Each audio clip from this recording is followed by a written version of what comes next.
Sir क्योंकि ये बात हो रही है और आप भी यहाँ हैं, तो हमने सोचा इनके एक और चहीते टीचर को बुला लिया जाए। आप इन्हें YouTube पे बहुत प्यार देते हैं और ये मैथमेटिक्स के गुरु हैं आपके, तो हमने सोचा कि राहुल सर आए हैं तो आपके एक और सर को बुला लेते हैं। प्लीज वेलकम अभिनय Sharma. Come on everyone for अभिनय सर। नमस्कार। Thank you Rahul ji. आज लीडर ऑफ अपोजिशन और हम जैसे शिक्षकों को अगर पेपर लीक पे ऐसे इवेंट करने पड़ रहे हैं तो आप सोचिए पेपर लीक कितना बड़ा उद्योग है। और आप कहते हैं आवाज उठाना गलत है।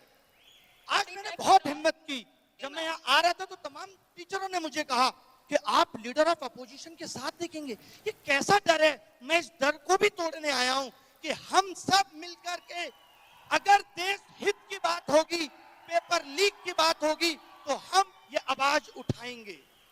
और बगावत किसको करनी है? ये हक की लड़ाई है तुमसे और ये हम हक लेकर रहेंगे।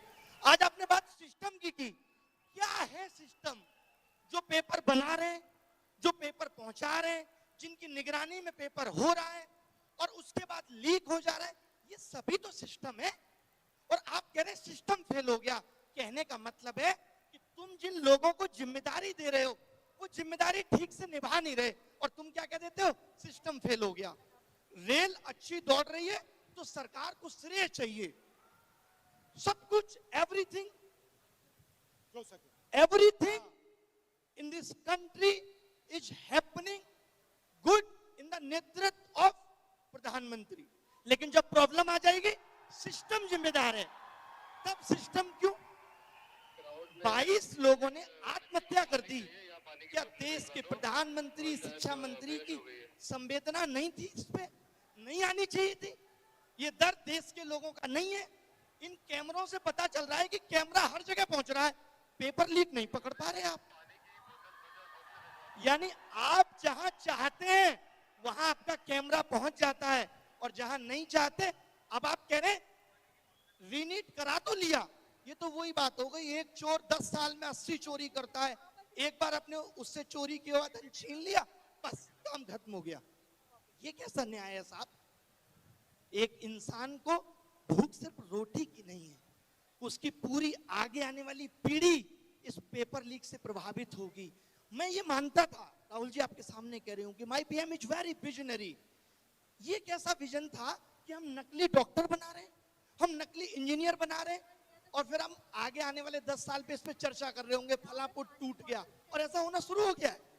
ये क्यों हो रहा है? क्योंकि हम पेपर लीक नहीं रोक पाए। आप बात बात पे कहते हैं कि नेशनल सिक्योरिटी पे खतरा है और जो बीएसएफ के एग्जाम में पेपर लीक से बंदा पहुंच रहा है, असली खतरा तो ये है नेशनल सिक्योरिटी पे। इस पे आपका ध्यान नहीं है क्योंकि आप इसे ठीक नहीं करना चाहते। बात मनसा की है। आप जब पेपर लीक की आवाज, कोई भी पेपर लीक की आवाज अगर युवा उठाता है तो सबसे पहले सरकार आके उसका बचाव करती है। नहीं, पेपर लीक नहीं हुआ, यानी आप पेपर लीक का नुकसान उठाएंगे, आप ही को साबित करना है कि पेपर लीक हुआ है कि नहीं, और सरकार नहीं मानेगी तो आपको कोर्ट जाना है और कोर्ट का न्याय तो आपको पता ही है कि कितना न्याय मिलेगा आपको। तो ये दर्द पे आवाज कौन उठाएगा? इस दर्द को ठीक कौन करेगा?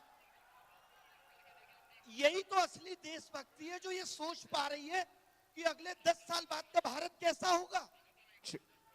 हमें आपने बहुत सपने दिखा लिए, अब 2047 के विकसित भारत का सपना हम सब पूरा करेंगे। कैसे? गलत पे आवाज उठा के, तभी तो पूरा होगा। वरना आजकल बहुत रील आती है सोशल मीडिया पे, एक गंदा सा कमरा होगा, रील आएगी, एआई साफ करके तुरंत डेवलप कर देता है।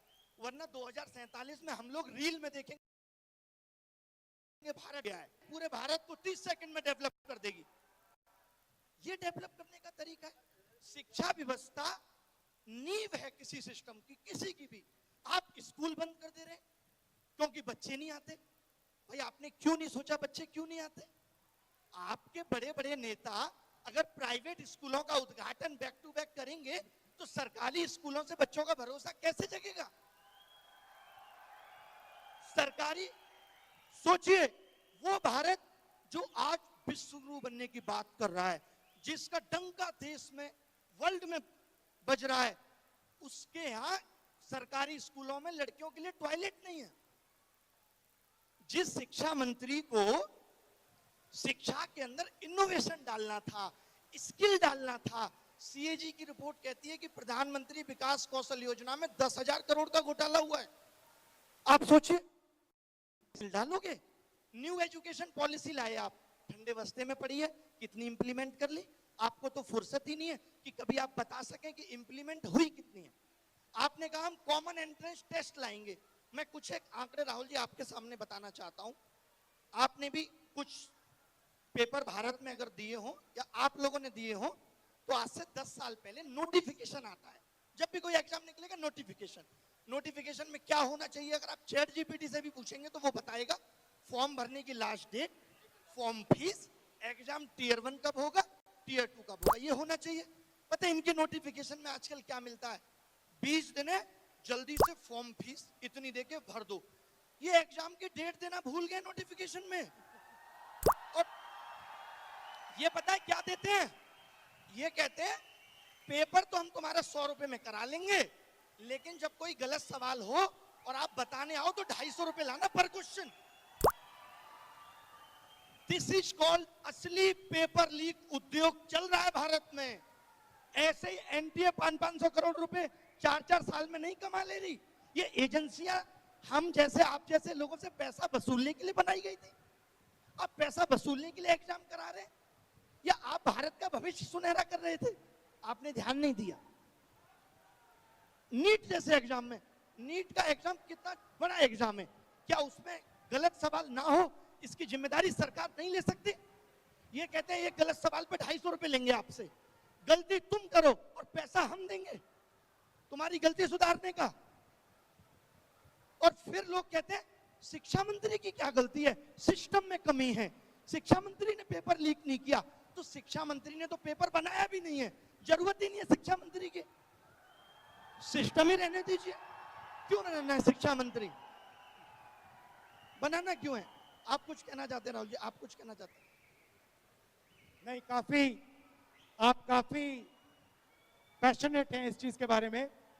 जो आप कह रहे हैं उससे मैं सहमत हूं। मैं कोचिंग बंद कर चुका हूं, 6 साल हो गए मुझे केवल और केवल इस पेपर लीक उद्योग, एजुकेशन सिस्टम और एग्जाम सिस्टम को सुधारना है।